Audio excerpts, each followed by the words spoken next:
इस समय मौजूद हैं चमकनी मोहल्ले में प्रदीप चतुर्वेदी जी का मकान पर। प्रदीप चतुर्वेदी जी की अगर बात की जाए तो गन्ना शोध परिषद में ये कार्यरत रहे, बहुत ईमानदारी के साथ इन्होंने काम किया। लेकिन इसके अलावा इनका एक और परिचय है, वो परिचय है कि अध्यात्म से जुड़े हुए व्यक्ति हैं ये, और एक कवि भी हैं, साहित्यकार भी हैं।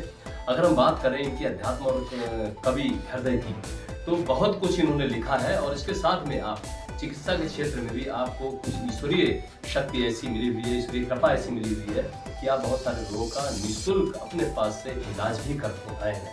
प्रदीप चतुर्वेदी, अगर हम बात करें आपसे अध्यात्म की, तो अध्यात्म में अगर हम पूछें तो क्या अध्यात्म है, क्या वास्तविक रूप में जो देखा जाए तो अध्यात्म ईश्वर के स्वरूप की चर्चा है।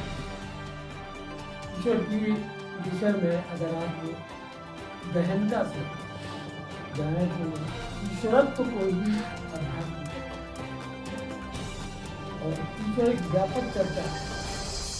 ईश्वर कोई सामान्य चीज नहीं है, और जो ईश्वरत्व को प्राप्त हो जाता है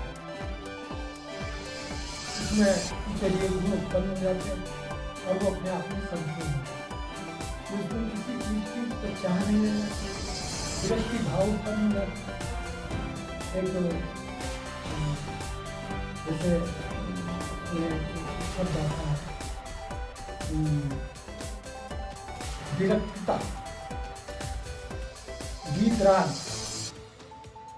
वीतराग से मतलब होता है कि फिर वो व्यक्ति किसी भी संबंध, रिश्ता या किसी भी व्यक्ति से कोई मोह नहीं रहता, वो केवल ईश्वर को ही प्राप्त हो जाता है, जीते जी ईश्वर को प्राप्त हो जाता है। ऐसी स्थिति में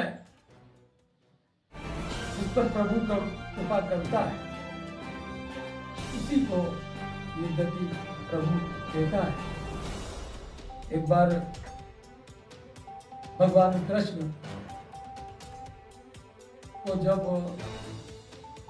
गाय चराते हुए ब्रह्मा जी ने भ्रमित करने के लिए एक परीक्षा स्वरूप उनके जितने गायों के बछड़े थे वो गायब कर दिए। कहा कि देखें ये वास्तविक में अवतार पुरुष है अथवा नहीं। तो कृष्ण तो ईश्वर थे ही। उन्होंने सारे बछड़े जितने गायों के थे समझ गए, और समझने के बाद जितने गायों के बछड़े थे साथ में ढूंढवाते भी रहे ग्वालों के साथ। और थोड़ी देर में जितने गायों के बछड़े गायब थे, जिस गाय का जो बछड़ा था उसी के पास पहुंच गए। अब ब्रह्मा जी जब देखा कि बछड़े तो हमारे पास तो नहीं, लेकिन गायों की स्थिति वही है कि सबके बछड़े सबके पास है, तो ब्रह्मा जी भी भ्रमित हो गए। काफी समय तक बछड़े उनके पास रहे बच्चे। फिर ब्रह्मा जी ने जब सोचा कि अब हम कौन सा बछड़ा किस गाय के पास भेजे, तो उन्हें हर गाय में, हर बछड़े में भगवान कृष्ण का स्वरूप दिखाई दे रहा। ब्रह्मा जी भ्रमित हुए, तब हाथ जोड़ के खड़े हुए, बोले महाराज हमसे गलती हुई और अब मैं मुझको मार्गदर्शन करो। तो कृष्ण भगवान ऐसे बोले जितने बछड़े आपके पास है छोड़ दो, सब अपने आप अपनी जगह पर पहुंच जाएंगे। तो ब्रह्मा जी तक को भ्रमित कर दिया। ईश्वर वो चीज होती है, तो ईश्वर का तो स्वरूप ही अलग है, उसकी गति अलग है। अगर बात करें किसी रचना की, अगर आपकी ईश्वरीय मतलब अध्यात्म की कोई अगर रचना हो, आपने बहुत कुछ देखा है, तो कुछ होता है। भारत का युद्ध चल रहा था और उसके प्रधान सेनापति भीष्म पितामह रखे गए थे। उस दौरान भीष्म पितामह उस रात बड़ी उलझन में थे कि भगवान हम क्या करेंगे, कैसे क्या करेंगे। जिन बच्चों को मैंने अपना रक्त पिलाकर के पालन पोषण किया है उन बच्चों से मेरा युद्ध होगा। इसी बीच भगवान कृष्ण आकर के और उनके शिविर में आ जाते हैं। तो फिर जो उनका जो मंथन अपने हृदय का रखते हैं, उसको लिखने का मैंने प्रयास किया है काव्यात्मक रूप से। रण रात्रि प्रहर था सुनसान, बिखरा सन्नाटा अति महान, ऐसे में चिंतित सब योद्धा, रण क्षेत्र शांत और सावधान।